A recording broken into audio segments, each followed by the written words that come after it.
Hey, what's up, everybody? You know, I watched TNA tonight. Well, tried to anyway. And I thought it was okay. I thought Impact was alright. I didn't get to watch some of the segments because I went with my mom to drop off my older sister and her husband's van that we had to bring home with us because them and myself were a little out of it from the 4th.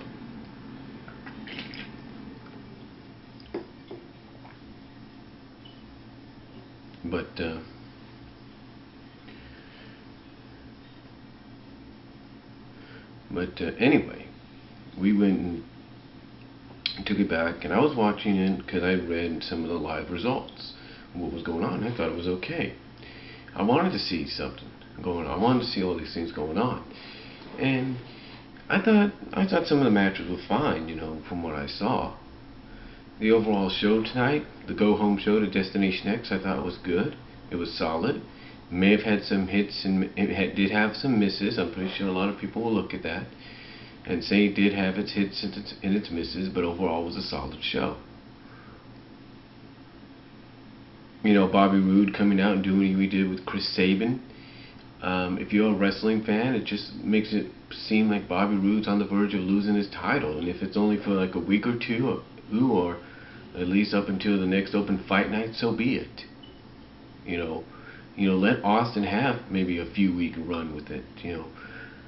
Because at least to me that would start a new tradition for TNA. Whoever the X Division guy is, if they allow them to at least have a few week run with the title as well, so they can say, hey, look, within this time frame, not only did I become X Division champion, but look where I am now. So, to me, that's a tradition they should start doing, is not only give the X Division champion a shot at Destination X at the world title, but also allow them to have a bit of a run with it, even if it's for a few weeks. And I think that's what they may do with Austin Aries. The whole thing with Abyss and Bully Ray and Joseph Park deal, I know some people are getting sick and tired of it, and I like how, they throw in this thing with Bully Ray saying that he doesn't want Abyss near him. Eventually what's going to happen is that's going to get tossed to the wayside, even if it's next week or something like that.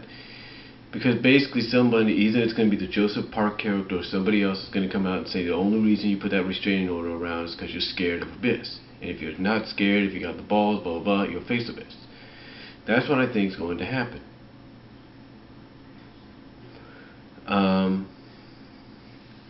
Austin Aries, his segments tonight with Hogan and then later on with Bobby Roode and stuff, I thought were great, was solid, were very well done. It looks like TNA is really prepping Austin Aries, like I said, maybe for a few week run with the title, kind of test him out, see if maybe he'll be worthy of being champion in the future again.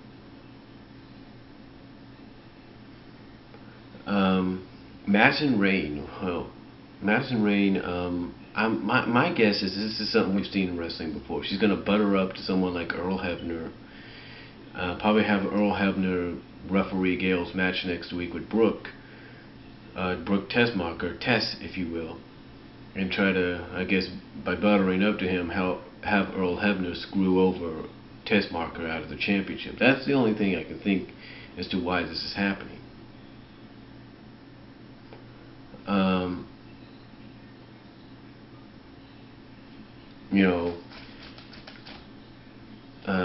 The X Division tournament matches. Well, I really didn't know. I mean, I know who Dakota I knew who Dakota Darso was. I'd seen him before last year, just like they mentioned, Barry Darso's son.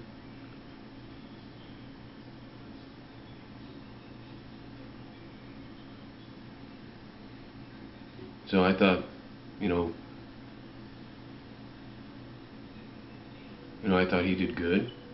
I thought he did okay in this one. Flip Casanova, obviously, some people may know who he is. Goes over in this match, goes to Destination X.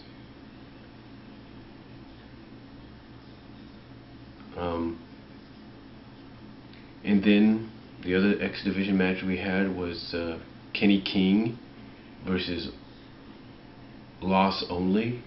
And obviously, if you're an ROH fan and TNA fan, this is an independent wrestling fan as well, this is big news for you, because apparently Kenny King, who is currently one half of the tag team champions in ROH, according to sources, his contract was up with ROH and now he's in TNA.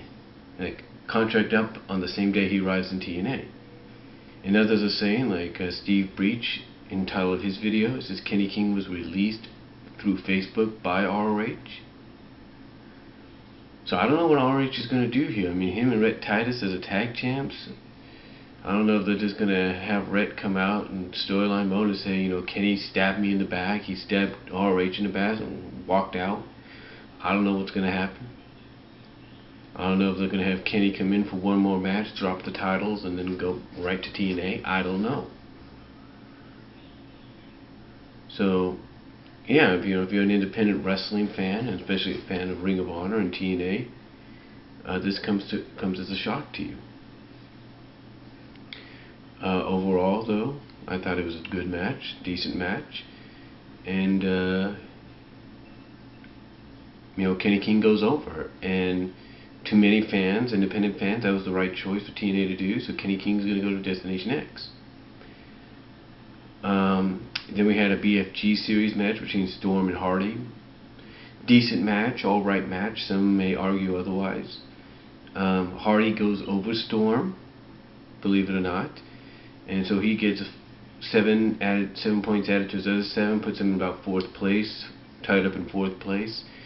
Storm obviously wasn't that affected by it. You know, he's still in the lead by a large margin. Well, compared to Jeff Hardy, but only by like 8 or 9 when it comes to Samoa Joe. So it was okay, alright match. And then you had the Hogan segments.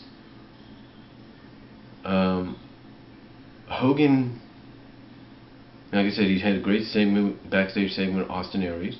I thought it was good. And then he had another one where somebody, I guess it's the guy that's always asking the wrestlers and knockouts, you know, what the feelings on this and that. He's asking for Hogan's predictions, and all of a sudden we get this guy. I don't know if I've seen him somewhere before, but he's kind of rough, kind of like in a leather bike, and kind of like a leather gangster outfit. It sounds like he has a bandana, kind of a hoodie. He doesn't have the hood on, but he has a bandana and everything, glasses. And he drops a manila envelope, a yellow envelope in front of Hogan saying, "Hey, you called us cowards last week? We're not cowards. Here, got a message for you." And he walks out. And Hogan tells the camera guy, tells some of the people, go and get that guy. Make sure he doesn't leave. And Hogan opens the yellow envelope, and inside is a note saying, "See you next week." It's got a pair of cards in the ace and eights, with aces and eights. So obviously that's some kind of group in real life, I guess. I don't know. But apparently the ace and eights, or the 8 aces or something like that. That's what I'm thinking is going to be the 8 aces are coming to TNA. And if it's who I think it is, one, Jeff Schiegel, the Sled Daddy, who's right here. Obviously he's not going to like the revelation if it's who he thinks it is and who I think it is. You know, if it's who he thinks it is and it's the same person, he's not going to like it. I also think it could be somebody else. Now you might ask, well, who else could it be? Well, I think besides the person that obviously is a choice, I think the other person's going to be a certain guy, but the initials EB. EB, get what I'm saying? And I'm thinking it could also be someone that recently was rejected was turned down for a contract in TNA, and that would be a certain Ryan of some sort, if you know what I mean.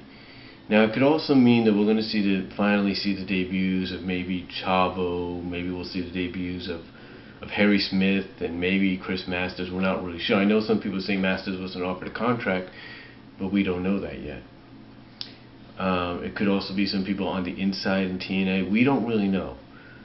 But apparently something's going on. It looks like another faction in an attempt to take over TNA is coming. because of coming to fruition because of Bound for Glory. And I'd have to say that if it's, like I said, if it's who he thinks it is, Jeff Siegel thinks it is, and who I think it is, being one of them, along with somebody else by the name of EB, and maybe a Ryan person, and maybe, let's say, a Smith, if you will, and who knows who else, maybe even that big guy out of Raka King, that whatever his name is, the guy that was the champion before they went on the break. So who knows? Who knows who it is? But hopefully it's a lot better than the revelation of Immortal. You know, because some people were indifferent about Immortal, but they pretty much knew who it was right off the bat. But we don't know who this is. So hopefully they follow through and make this something good and something worth watching. And something that's going to get people paying attention to TNA.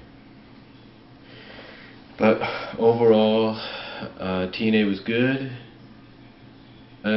Decent go-home show for Destination X, and we'll just see where they go from here with Destination X. Let's see if they pull the trigger with Austin Aries and at least give him maybe a few-week title run. Let's see who they decide to book as the next TNA X Division champion. They're pretty much. It looks like to me there's three choices now. There's King, there's Dutt, and there's that Cameron guy that showed up on SmackDown a week before he went on Impact and moved on to Destination X kind of deal. So we'll just see what happens, and that's all I'm gonna say. Again, they also continued on with the Daniels Styles feud, and obviously it looks like they're kind of cutting to the chase now because maybe they realized last week's accusation, the baby deal is kind of falling apart. So obviously it looks like they're cutting to the chase. And he's been having AJ basically call out Daniels and say he's a jealous prick and that he's not a man. So we'll see what happens. And they also got Joe and Angle in a BFG series there. That's going to be good. Overall, it looks like it's a build up to a decent pay-per-view, even though, as many people put it, TNA hasn't really put too much hype into it yet. But I'm guessing TNA is going to make up for it with the pay-per-view. I mean, think about it this way: WWE didn't put no hype into Extreme Rules except for Lesnar and Cena, and they didn't put too much hype into Over the Limit or No Way Out, and look how decent those turned out to be. So we'll just have to wait and see. Overall, like I said, decent show, go-home show for TNA, and that's all I'm going to say. Comment down below, tell me what you think, and peace out.